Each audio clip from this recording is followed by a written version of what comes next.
Confusion has continued to trail the arrest of the five activists who were arrested for wearing #buharimustgo t-shirt to Dunamis International Gospel Center. The activists are still being held and their whereabouts has been unknown since they were whisked away in the van and on two bikes by the operatives of the DSS.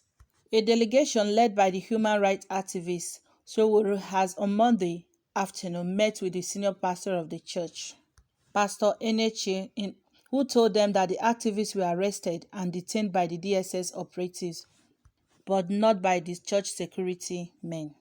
But the source from the DSS told Sahara reporters that it was the church that invited them to arrest the activists and that they picked them up from the church security team at the Dunami security post. The affairs of well-being of the activists who were said to have been tortured and brutalized before they were taken away.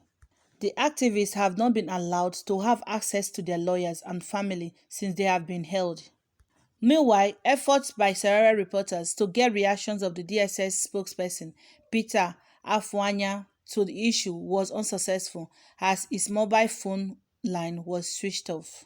And he also did not respond to the text messages sent to him.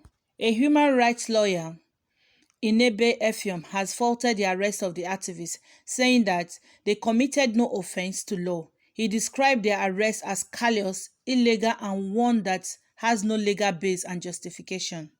Barrister Effiong said that we have to decide whether to live in democratic country or under dictatorship. The church has no business discriminating against people based on their political views.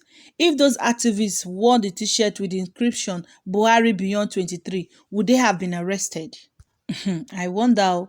It is more troubling that those arrested were handed over to DSS. How did we get so low as a country? This is really getting interesting and serious. Yes, because the senior pastor of the church said they were not the one that called the DSS. Why the DSS, on the other hand, are saying that it was the church authority that called them. So who is now telling the truth is what we don't know. So all right, let's see the reactions. They say, see wahala. Pastor no one take blame. A pastor cannot for once agree or accept that he made a mistake or do something wrong and ask for forgiveness because he's a pastor. These pastors go worse pass if they enter government, oh, I swear. And someone else is saying, I agree their behavior inside the church was not appropriate. But why hand them over to DSS? Simply take them out of the church premises.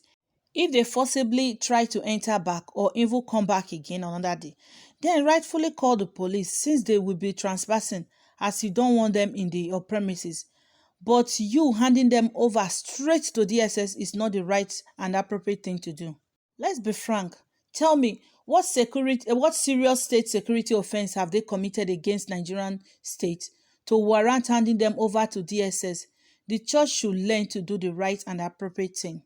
And even as a pastor, you're supposed to revive sinners. That is your call. The way pastors these days do things that you make us to believe that really, really, the house of God is a business center. But right now, apportioning blame to the DSS, to the pastor, to the activists is not the issue.